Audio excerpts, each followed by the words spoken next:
Welcome to EdMask, the place where you learn real English through real stories and news.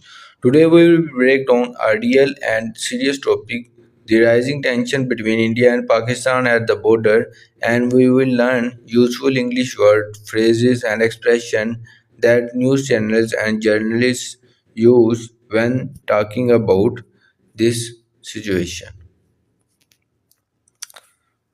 We will explain everything in simple English, so even if you are a beginner or intermediate learner, you can follow along easily. Let's begin. A recent headline from a news outlet says tension escalate along the Indo-Pak border after multiple ceasefire violation. Let's understand what this means step by step. Tensions escalate, which means that the situation is becoming more stressful and dangerous. Indo-Pak border. This is the area where India and Pakistan meet. Ceasefire violations, which means that one or both countries broke an agreement to stop the fire. This is how the news is usually written. It's short, serious, and full of important vocabulary. Now let's go deeper into the language used in these reports. Key English phrase number one, which is tensions are rising. This is a very common phrase in conflict news. It means that things are getting worse and there is a chance of something bad happening. For example, tensions are rising between the two nuclear armed neighbors. Keyword 2 is troops. Troops means soldiers or military forces. For example, both countries have moved troops to the border. This means they have sent soldiers close to the conflict area. Keyword 3 is shelling, which means that firing explosive weapons like bombs or missiles. For example, heavy shelling was reported from both sides. This means both sides are attacking with weapons. Key phrase 4 is cross border firing, which means that soldiers on both sides are shooting at each other across the border. For example, there were reports of cross border firing last night. Key phrase 5 is injuries and casualties. In this type of news, you will hear about injuries and casualties. Injuries means people got hurt, while on the other hand, casualties include both people who were hurt and those who died. For example, the crash left several casualties, including civilian. Let's look at a short news style paragraph using all these words. Tensions are rising along the Indo-Pak border after heavy shelling and cross-border fighting. Both sides have deployed additional troops. Reports confirm multiple injuries and casualties. As you can see, this language is very common in English news reports. Let's now look at phrases used by diplomats or politicians in such situations. Phrase 6, which means that we urge both sides to exercise claims. This means that they are asking both countries to remain calm and not take aggressive action. Phrase 7 is that we call for immediate de escalation, which means that they want both sides to stop the tension and reduce the conflict. Phrase 8 is that peace talks must resume. This means leaders should sit down and talk again to avoid war. Phrase 9 is that we condemn the violence. To condemn means to strongly say something is wrong or bad. For example, the United Nations condemned the recent attack. These phrases are used by governments, global leaders, or news reporters when talking about international conflicts like India Pakistan tensions. Now, let's do a quick recap of the new vocabulary we have learned in this part. Tensions are rising. Was the troops, which means the military soldiers. Word was shelling, which means the attack using missiles or bombs.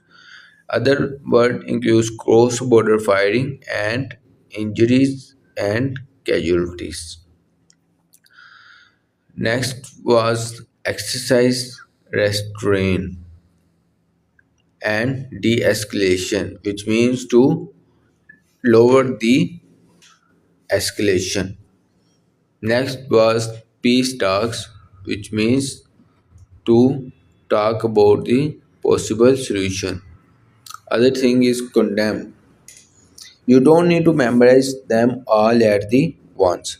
Let's now continue learning more useful English words and expression you will often hear in breaking news about war, border clashes, and diplomatic statements. We will keep it simple and focused on how to use these words correctly. Word 10 is that clash, which means that a short fight or violent disagreement, usually between soldiers or police.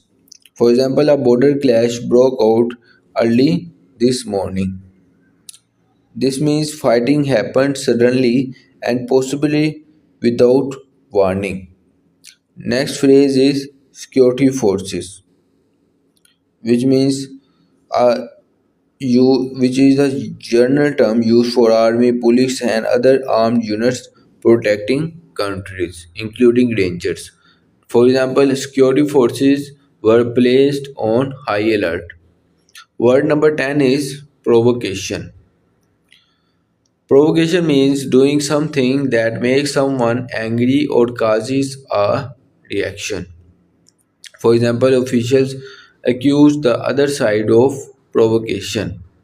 This means one side is blaming the other for starting the fight. Next word is, which is our 13th word, is sovereignty. This is a formal word meaning the full power or control a country has over its land. For example, the country defended its sovereignty after the attack. Phrase number 14 is international response. This phrase is used when other countries or global organizations react to a situation.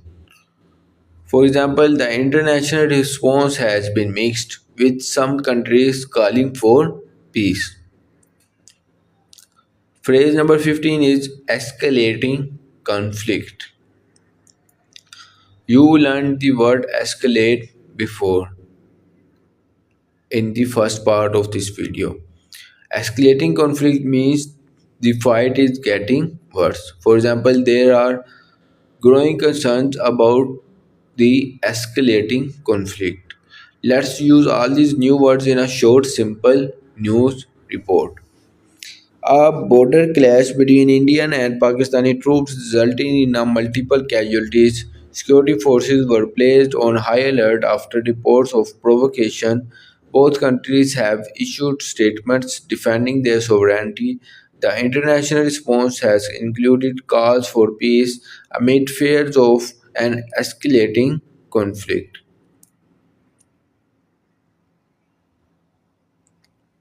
Now that you have learned so many powerful English expressions for real news, let's practice using them naturally. Here is a speaking challenge you can try right now. Imagine you are a reporter giving a short news update. Try saying this aloud. Tensions are rising between India and Pakistan after recent cross border shelling. Both sides accuse each other of provocation. Security forces remain on high alert, and the international community is urging peace talks to prevent an escalating conflict. You can repeat this paragraph a few times and try changing some of the words to make your own new version. Another useful tip is to watch real English news with subtitles and pause to learn words you don't understand. Repeat what the reporter says to practice pronunciation. Before we wrap up, here is a complete list of the 15 key English words and phrases you have learned in this session. First word is tensions are rising. Second was troop. Third and fourth one is shelling and the cross border fighting, which is the attack from both sides of the border. Fifth one is injuries and casualties, and we have discussed the difference between them. Sixth was exercise restraint, and seventh and eighth includes the de-escalation and peace talks to find a possible solution. Ninth one is the condemn, and then comes the clash. 11th word was the security forces, which means the all the uniformed staff force. 15 was provocation, and 13 was sovereignty, which means the hold on the land that we occupy. 14th word is international response, and then comes the escalating conflict. These phrases will help you sound more fluent, understand the news better, and express serious ideas with confidence. That's the end of the today's powerful English lesson from EdMask. If you found this useful, give it thumbs up, share it with a friend who have learned English, and don't forget to subscribe to EdMask for more lessons from real news.